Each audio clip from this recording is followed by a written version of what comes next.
Good morning, good afternoon, good evening to each and everyone, especially those at the other side of the world. There is no time and space between us, there is only this present moment, and we are one. On diary entry number 937, it says, I will say a word more about my spiritual director, Father Andres or Father Sapochko.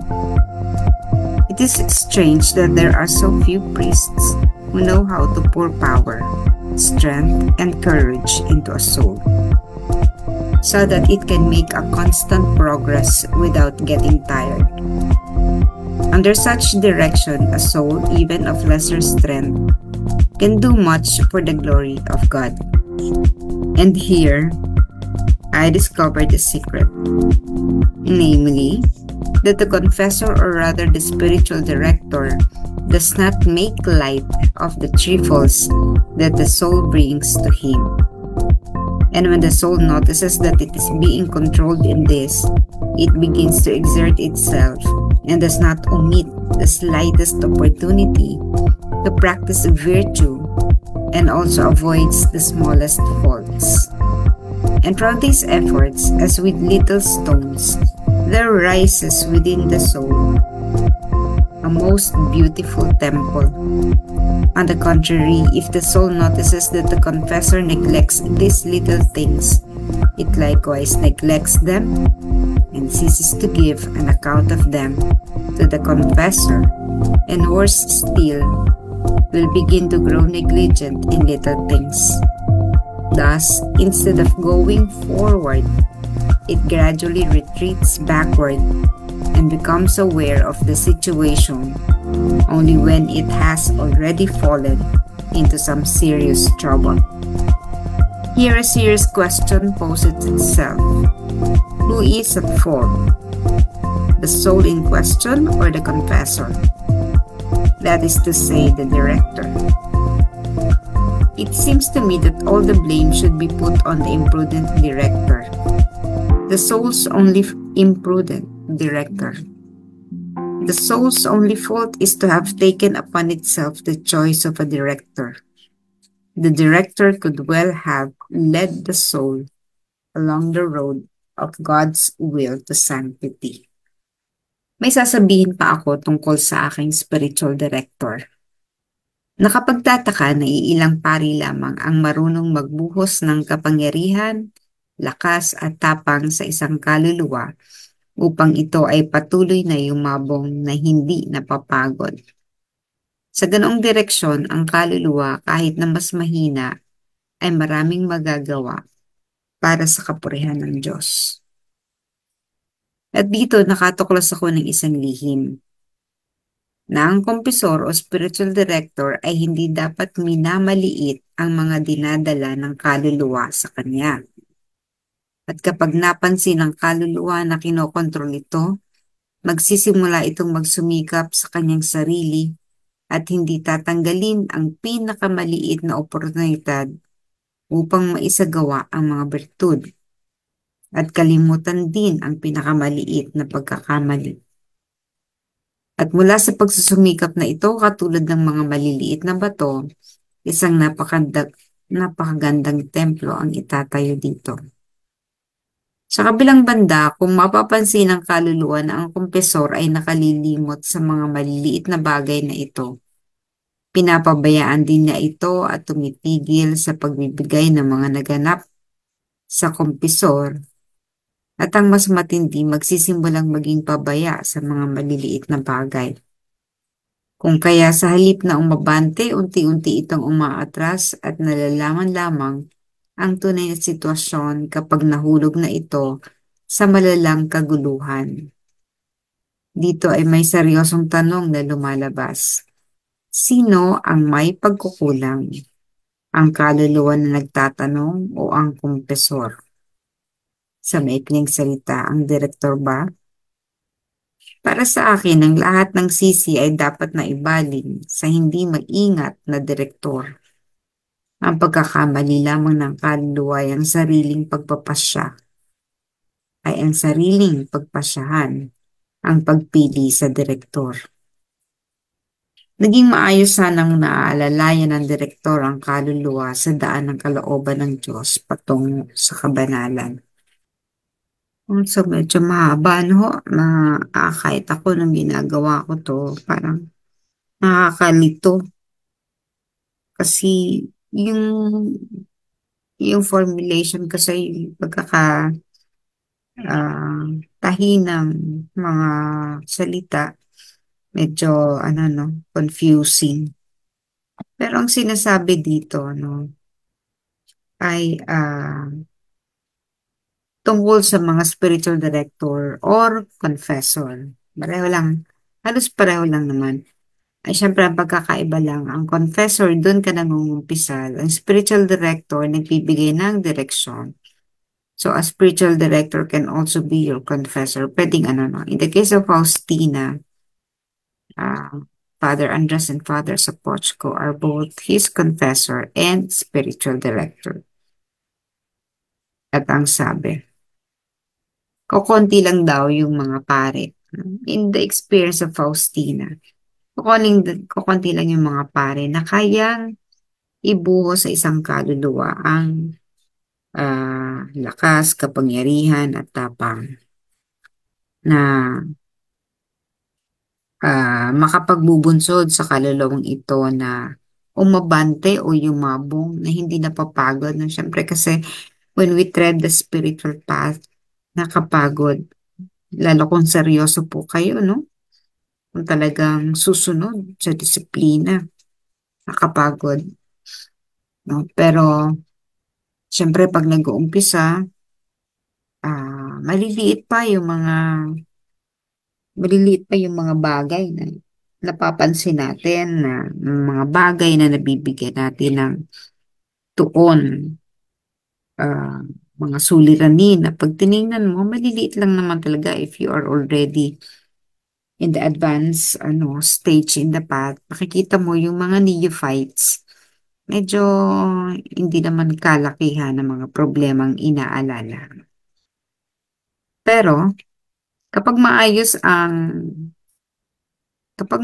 ang spiritual director or confessor ng kaluluwang ito, kahit na mahina ang isang kaluluwa, ay kaya ng kompesor na palakasin, no, patibayin, maging steadfast ang kaluluwa. That is if the confessor or the spiritual director knows how to do it. Kaya lang sabi nga ni Faustina, kukunti lang yung mga ganong confessor. So, napakaswerte, no? Pag nakatisod ka ng ganong confessor or spiritual director. But it is earned, I believe, no? Kasi even in the case of Faustina, she did not immediately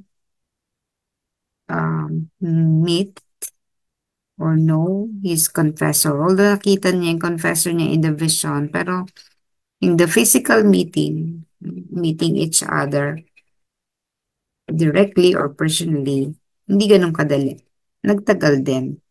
And Faustina had to walk the path na halos parang nangangapa. No? Kasi nga, walang maayos na spiritual director. Minsan mangumpisaw siya pero ang mga pare, mamaliitin lang yung kanyang no, sinasabi.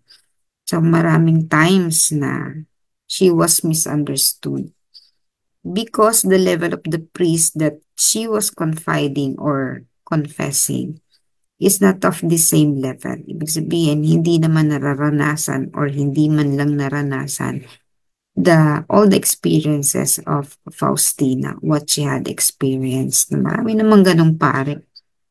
Kasi kukunti lang naman ang katulad ni Faustina. Maraming pare, kukunti ang katulad ni Faustina. So definitely, napakahirap hanapin ng ganun. But then again, nangyayari lang naman yan, yung the final meeting of the confessor and the soul with the grace of God, no? Sa awa at grasya at biyaya ng Diyos.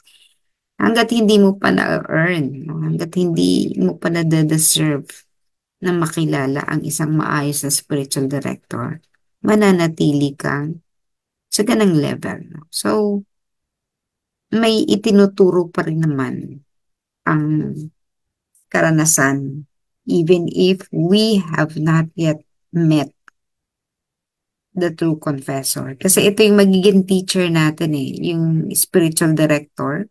Ito na yung magiging teacher mo if the spiritual director has been your permanent SD. This is an SD na hindi yung katulad ng sa ministry or apostolate, but this is an SD who is yung personal, no? Yung mag-guide talaga sa sayo bilang isang kaluluwa, not as an organization. So it is different. And to achieve that, para maibigay sa'yo, you really have to pass through certain level of parang mga pagsubok or tests. So, titinan dyan kung ano ang virtues mo. No? But then, sabi nga, ito yung sinasabi ni Faustina. The confessor does not make light of the trifles that the soul brings to him. Hindi dapat minamaliit, no? Yung bang hindi binibigyang pansin, yung mga maliliit ng mga bagay na iniaakyat sa kanya or sinasabi sa kanya, iniluluhog, na that's the term, iniluluhog ng kaluluwa sa kanyang SD. Hindi dapat siya minamaliit. Hindi dapat tingnan na wala lang naman yan, huwag masyadong pansinin yan. And when the soul notices that it is being controlled in this, it begins to exert itself and does not omit the slightest opportunity to practice virtue. Gagawin ng kaluluwa. Gagawin niya ang lahat na magagawa niya, yung mga virtues na natutunan niya, at yung pinakamaliliit na mga pagkakamali, pilit niya itong iiwasan. Maliliit nga no? Kasi nga hindi yan binibigyan ng pansin. Kaya iiwasan niya yun. And from these efforts, no, magiging maayos ang kaluluwa, sana. Kung ang confessor ay binibigyang pansin ng kaniyang ang mga bagay na ito. Pero kapag hindi, baliktad ang mangyayari. No? Yung kaluluwa ay ano lang na, mapupunta, no? Kung baga naglalakbay siya, no? Ang daan na matutungo niya ay pupunta sa kaguluhan instead na maging maayos sa mga bagay, maging maayos sa kanyang pagkatuto, no? Mas marami siyang magiging pagkakamali kasi from the small things na hindi nabigyang pansin ng spiritual director, hindi siya nagabayan ng ayos. So sabi niya, thus instead of going forward, yung kaluluwa ay parang nagre-regress, no? Yung hindi nag-grow, no? Sa halip na umubante ay paurong ang nangyayari. Parang sinasabi nila na tumatandang paurong, gano'n, no? So instead of learning things, hindi natututuhan ng mga bagay sapagkat hindi nabibigyang pansin ng spiritual director. Hindi maayos ang pagkakadirect, no? Ang pagkakadirihe. So, sino daw may kasalanan?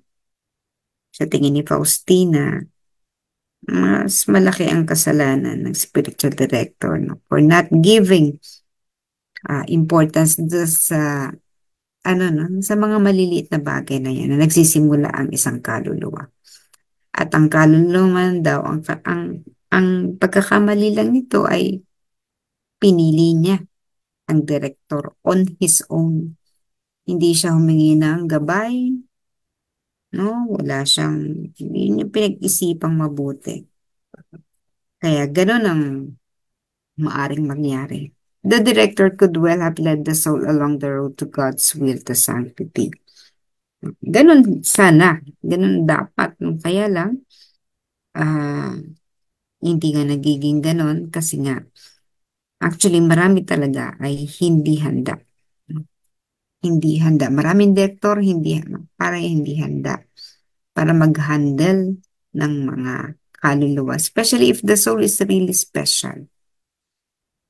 So the best thing that we could do, tingin ko from that experience, kasi sabi ni Faustina, ang kasalanan lang naman ng kaluluwa dyan yung discernment sa pagpili ng director. So I think the best way for us to do is to discern and to pray hard that the Lord give us the the director that would really lead us, the SD that would really lead us to sanctity. Na yung kaya mong ibigay ang sarili mo, yung buksan ang sarili mo. Hindi ka mag-aalinlangan na pag may sinabi kang mga bagay, parang ah, hindi ka papansinin, ganun, no? So, ah, I just, leave it to God. I've been searching for the right spiritual director for a long time, no? Yung feeling mo ba na maibibigay mo lahat?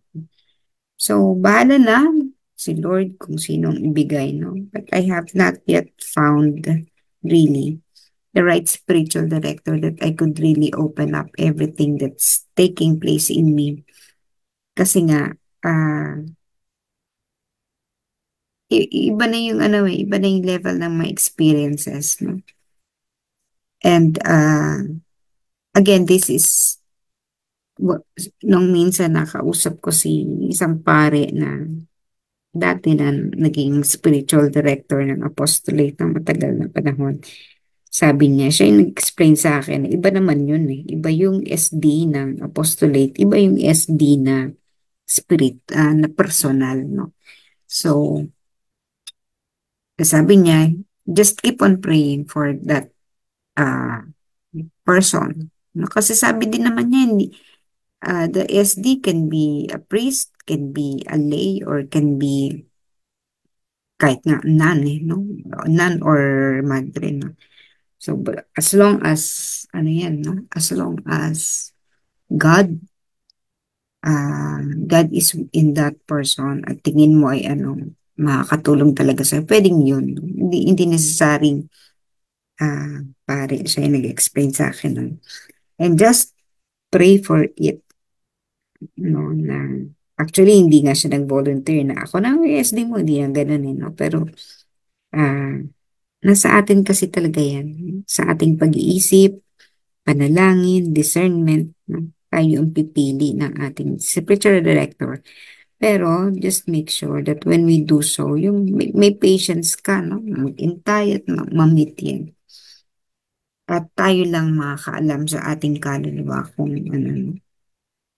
kung sino yan. And pagkatiwala natin sa Diyos na ibig the most perfect time